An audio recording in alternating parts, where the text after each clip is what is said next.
May nagtanong sa akin, Boss Ray, tanong lang po, may ola po talaga ako na nautangan. Problema po, nag-overdue, sobrang hipit po talaga ngayon. Wala po talaga ako pambayad.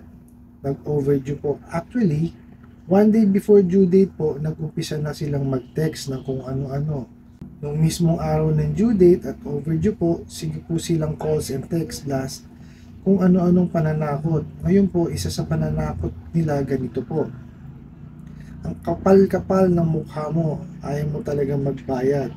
Matigas mukha mo, pwes, bibigyan kita ng leksyon na pagsisisihan mo, baka nakakalimutan mo, lahat ng information mo ay nasa akin. Gagawang kita ng ibang utang sa ibang ola para makabayad ka sa amin. Umanda ka sa ganti namin sa'yo. Parang totoo po dahil may mga naniningil sa akin na ibang ola. Kahit wala naman po akong utang. Boss Ray, please hide my identity po. Meron pa po, babahayin daw po nila na Food Panda bahay namin. Papapulis at barangay daw po ako at papadalhan ng bulaklak ng patay. At mas malala pa po, headshot daw po ako once na lumabas ako ng bahay. Matindi talaga itong mga ola na to, no? Okay. Well, ito ho ang masakit dito, no? Yung sinasabi ho nila na nasa kanila yung information, totoo po yun, no? At gagawan nga daw kayo ng panibagong utang sa ola para makabayad sa kanila. Okay. So ito po is actually pang-anim na comment ko na po na nabasa to, no? Na may ganito. So, kaya ako ginawan ko na siya ng content. And then, nag-investigate po ako, nagtanong-tanong na may mga ganun nga po silang ginagawa. So, ang ginagawa nila is, kinukuha yung information po ninyo, no? At sila po ang nangungutang in behalf of you para po makuha yung pera na yon at ipambayad dun sa utang ninyo sa kanila. I don't know ho, kung talagang ibinabayad nila doon sa utang ninyo or ibinubulsa lang nila. Eh mga wala nga kaluluwa nakita niyo ho, di po ba? Oh, mahirap po yung ganyan, no? So, ano ho ang po pwede niyong ikaso sa kanila? Maliwanag na maliwanag po na yan ay identity theft. So, meaning po, criminal case. May kulong po yan. Okay? Ang penalty po niyan is 6 years and 1 day to 12 years po of imprisonment, no?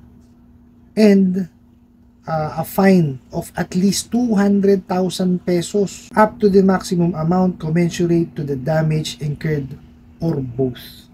Diba? Mabigat ho. So, pag kaya napatunayan no, na sila ay gumawa ng identity theft, no? Sigurado may kapupuntahan niyang mga yan. Ano po? So, paano niyo po gagawin yan? So, ipunin niyo lahat yung ebidensya ninyo. No? And then, dumulog ho kayo sa it's either NBI, Cybercrime Division, or sa PNP Anti-Cybercrime Group. Dumulog ho kayo sa kanila para po ma-actionan ho agad. No? And then mag-complain din ho kayo sa sa National Privacy Commission. No, para matuldukan na yung mga kawalangyaan yung mga salbahe talaga yung mga ola na yan no? Tapos po ang gawin nyo pa is dumulog ho kayo sa abogado. No, para naman po doon sa ipa-file nyo na identity theft. No, kasi kaya sa inyo na ho nang galing na may tumatawag ho na ibang ola lending company, no? Base ho dun sa sinabi nyo marami hong tumatawag sa inyo so ibig sabihin marami ho silang inutangan. So ang ko perception ko is baka mamaya nangutang sa marami yan, hindi pinasok dun sa utang nyo, binulsa nung bugok na kolektor nyo. Hindi ho malayong gawin dahil walang yaka O di po ba? O tapos, ang sabi pa sa inyo, babahain daw kayo ng Food Panda. Matagal na ho nilang ginagawa yan. No, actually, nagsimula yan nung pandemic. Mga bugok talaga yan. No? Pero mo yung walang kamalay-malay na ano na naghahanap buhay sa Food Panda. Oh, gaganyanin nila. Anong kinalaman ng mga yun? Di po ba? So, mali eh. Biruin mo. Peperwisyohin na kayo. Namirwisyo pa ng ibang tao. Oh, tama ho ba yun? Oh, tapos, papapulis daw ho kayo. Tsaka pababarangay. Hindi ho sila pakikialaman ng pulis tsaka ng barangay. Baka sila pa ho ang ikulong. No? Dahil alam naman ho ng mga kapulisan natin yung ginagawa nilang kawalangyaan. O, sila matatampot. O, sa kawalangyaan nila. O, may matatakot dun sa ganun. Tapos padadalang kayo ng bulaklak ng patay. Magagawa nila yan. O, kasi nga, yun lang naman ang kaya nilang gawin, mangharas. Pero ang dami nilang pera no? Itabi nyo yung pera na yan kaysa pinambibili nyo ng bulaklak ng patay. Alam niyo po kung bakit? Malapit na kayong malugi. Oh, di ba? Kasi sa kawalangyaan niyo sa paniningil, may nagbabayad pa ba sa inyo? Sa tingin niyo kaya kayong isustina ng kumpanya niyo nang walang pumapasok na bayad sa inyo? Tingnan ko lang pagka nawalan kayo ng trabaho, saan kayo dadamputin? Oh. Di ba? Akala niyo makakapaghanap pa kayo ng matinong trabaho na ng lending, financing? Lalo sa bangko hindi kayo papasa. Kung ganyan kayo maningil. Wala kayong puwang sa ganitong klase ng ng industriya. Oh. Tapos sasabihin niyo pa pag lumabas ng bahay, headshot, ba? O isa pa hong kaso 'yan. Oh. Death threat 'yan. Oh. May kulong din ho 'yan. Diba? Kita nyo yung mga ola na yan. Pinapahamak ang mga sarili. Di ba naman kayo mga sumiyo. Ang payo ko lang ho sa inyo, kung wala naman ho talaga kayong inutang, kagaya yung sinasabi nyo na maraming tumatawag pa sa inyo, huwag nyo pansinin yun. Okay? Doon ho sa nautangan ninyo, doon ho kayo mag-concentrate kung ano ho yung kontrolado ninyo. No? Ang kontrolado nyo ho is paano kayo makakabayad. Concentrate kayo sa trabaho nyo, maghanap po kayo ng other source of income, bayaran nyo sila. Okay? Kasi hindi nyo kontrolado kung paano manakot yung mga bugok na yan. No? Doon ho kayo sa kontrolado nyo lang. Okay? Yung pananakot nila, pamamahiya nila, no? Hindi nyo ho kontrolado yun eh. No? Mag-concentrate ho kayo dun sa kontrolado ninyo. Okay? I-maintain nyo po yung pagiging matatag at pakalmahin nyo po ang inyong damdamin at isip. Huwag nyo silang anuhin. Kasi lahat po yan pananakot, harassment. No? Kasi mental torture ang ginagawa sa inyo. No? Hinaantay niya mga yan, yung gumawa kayo ng hindi maganda. Yung mangungutang na naman kayo sa ibang ola para bayaran sila. O ano mangyayari mo sa inyo? Mababaon lang kayo na mababaon. Paulit-ulit lang yun, hindi na kayo maalis sa cycle na yun. Yun ang gusto nilang mangyari. Huwag niyo hong gagawin yun.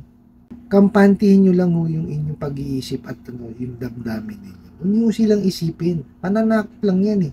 Mag-concentrate po kayo, kagaya sinabi ko, kung ano ho yung kaya nyo kontrolin. Magtrabaho kayo, mag-concentrate po kayo. Para magpatuloy ho yung inyong hanap buhay. Kasi pagka inisip nyo na inisip yan, na wala kayo ng konsentrasyon sa inyong trabaho, maapektuhan ho yan. Baka mawalan pa kayo ng trabaho. Po ba? Bukod doon sa pag-concentrate sa trabaho ninyo, maghanap po kayo ng other source of income. Para ho mabilis nyo siyang mabayaran. Pag nabayaran nyo, huwag nyo na ho silang entertainin. Huwag nyo na silang utangan ulit. Para po magsara na sila. No? Kasi pagka hindi nyo sila tinangkilik, wala nang mga utang diyan. Sirang-sira na ho, sirang-sira na ho ang nila, ang papel nila. No? Marami na ho nakakaalam na pagka nangutang kayo diyan, ang kasunod niyan ay harassment na. Di po ba? Pero yun, due date pa lang. Lahat tatawagan na. Yung ninakaw na contacts, message na ng pananakot, mga haras na. Due date pa lang. No. Manong, wala namang problema tumawag during due date eh. Pero magpaalala kayo. Paalala lang. No? Pag lumagpas sa due date, yun. Message nyo. Yung maayos na message. Tapos tawagan nyo, kausapin nyo bakit anong nangyari. Parang hindi kayo nagigipit no? Kung kayo manakot ng tao Ba't wala ho ba kayong mga utang, kayong mga taga-ola?